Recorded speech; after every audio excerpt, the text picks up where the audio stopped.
ব্যারাকপুরের সিপিএম নেতা তরুণ কান্তি ঘোষ বিজেপিতে যোগ দিলেন। तरुण गुप्ता जी हमारे भारतीय जनता पार्टी में शामिल हो रहे हैं। बैरकपुर विधानसभा के उमेश सिंह जी वार्ड नंबर 12 और हमारे पार्टी में शामिल हो रहे हैं। भाजपा विधानसभा वार्ड नंबर 15 से विश्वजीत सरकार जी जो पार्टी मेंबर भी हैं और हमारे ব্যারাকপুর ভট্টাচার্য পাড়ার বাসিন্দা বর্ষিয়ান সিপিএম নেতা তরুণ কান্তি ঘোষ শনিবার আনুষ্ঠানিকভাবে বিজেপিতে যোগ দিলেন। বিজেপির ব্যারাকপুর জেলা সভাপতি তাপস ঘোষ এবং ব্যারাকপুরের প্রাক্তন সাংসদ অর্জুন সিং এর উপস্থিতিতে তিনি গেরুয়া শিবিরে যোগ দিলেন। জগদ্দলের গোলঘর পার্কে আয়োজিত পরিবর্তন সংকল্প সভায় গেরুয়া পতাকা হাতে নিয়ে তরুণবাবু বলেন, বাংলায় আরেকটা পরিবর্তন জরুরি। বাংলা থেকে তৃণমূলকে সরাতে তিনি বিজেপিতে যোগ দিলেন। গেরুয়া শিবিরে যোগ দিয়ে তিনি এদিন সিপিএমকেও নিশানা করলেন। তার দাবি, বাংলায় চুরি, দুর্নীতি, ধর্ষণ, নারী নির্যাতন ও খুনের ঘটনা ঘটেই চলেছে। মনে হচ্ছে দেশের মধ্যে সবচেয়ে অনৈতিক রাজনৈতিক দল সিপিএম। বর্ষিয়ান সিপিএম নেতার আরও দাবি, কেরালায় টিম করছে সিপিএম। আগামী দিনে কেরালায় বিজেপি সরকার আসবে। তার অভিযোগ, বাংলাদেশে হিন্দু নিধন অব্যাহত, অথচ মমতা ব্যানার্জির মুখে একটাও শব্দ নেই। আসলে উনি ভোট ব্যাংকের রাজনীতি করছেন। এদিন ভাটপাড়া বিধানসভা কেন্দ্রের মরণ দত্তের মতো বেশ কয়েকজন সক্রিয় সিপিএম কর্মীও বিজেপিতে যোগ দিয়েছেন। দু চার কথা না বলে পারছি না।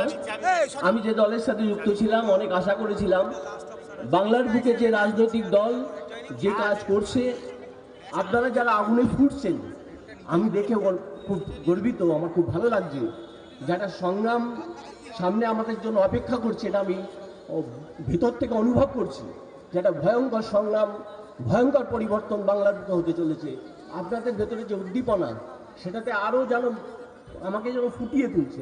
ভালো লাগছে, আনন্দ লাগছে। কারণ বাংলার বুকে যে নোংরামি, যে চুরি, বাটপাড়ি, ডাকাতি, রাহাজানি, রেপ যেভাবে চলছে, এ মেনে নেওয়া যাচ্ছে। আমি চেয়েছিলাম, ভেবেছিলাম বোধহয় ভারতের কমিউনিস্ট পার্টি ওই আন্দোলনে সামিল হবে, ওর বিপক্ষে প্রকৃত লড়াই করবে।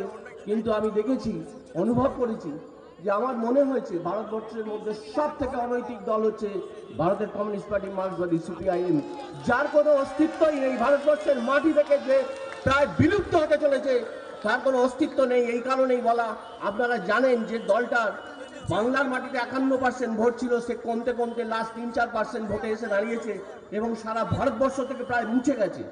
আজ কেরালার বুকে, কেরালাতে বামফ্রন্টের সরকার চলছে, মাত্র এমপি একটা, তাও কংগ্রেসের দৌলতে। ওখানেও যেখানে বলা যেতে পারে দীর্ঘদিন কোনো রকমভাবেই বিজেপি আসতে পারছিল না, আপনারা জানেন বিগত কয়েকদিন আগে যে নির্বাচন হয়েছে ত্রিবান্ধমে, সেখানেও কিন্তু পদ্ম ফুল ফুটে গেছে এবং ভয়ঙ্কর রেজাল্ট করেছে। অপেক্ষা দেরি নেই, কেরালাটাও কিন্তু আগামী দিনে ভারতীয় জনতা পার্টির কবজাতেই আসবে। কারণ ভারতবর্ষ এমন একটা সনাতনী দেশ, এই দেশে অন্য কিছু ভাবতেই পারে না ভারতবর্ষের মানুষ। দীর্ঘদিন ধরে এখানে এত সংখ্যক হিন্দু মানুষ, যারা দীর্ঘদিন ধরে লড়াই করে, সংগ্রাম করে ভারতবর্ষকে স্বাধীন করেছে, সেই স্বাধীনতাকে কালিমা লিপ্ত করেছিল সেদিনকার কংগ্রেস সরকার। একথা বলতে কোনো দ্বিধা নেই। সেদিনকে ভারতবর্ষকে 3 টুকরো করে দিয়েছিল, কিন্তু তারপরেও ধর্মের ভিত্তিতে, তারা ধর্মের ভিত্তিতে দেশ ভাগ করলো, তারা চলে গেল, কিন্তু একটা বৃহৎ অংশ ভারতবর্ষের মাটিতে থাকলো।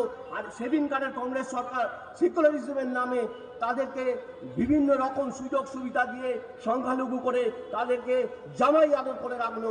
কিন্তু আজ আমরা কি দেখছি? আমরা যাদেরকে স্বাধীনতা দিয়েছিলাম বাংলাদেশ, আমরা চোখের সামনে দেখছি বাংলাদেশের মাটিতে কি করছে। হিন্দুদেরকে ধরে ধরে ক্রমশ খুন করছে, মারছে, গাছে ঝুলিয়ে দিচ্ছে, আগুন জ্বালিয়ে দিচ্ছে, 8 বছরের কন্যাকে গলার টুটি ধরে ছিঁড়ে মেরে দিচ্ছে। এই বাংলার মাটিতে যিনি হিজাব পরে ঘুরছেন, তার মুখে একটা আওয়াজ পাচ্ছেন আপনারা? তার মুখে কোনো আওয়াজ নেই। সে খালি হিজাব লাগিয়ে মুসলমানদের তুষ্ট করে খালি ভোট দিচ্ছে, ভোট ব্যাংকের রাজনীতি করছে, আর বলছে আমি নাকি সব থেকে বড় সেকুলারিজমের রাজনীতি করি। এটা কি করে সম্ভব? তার তখন কোনো মুখ দিয়ে কথা বেরোয়?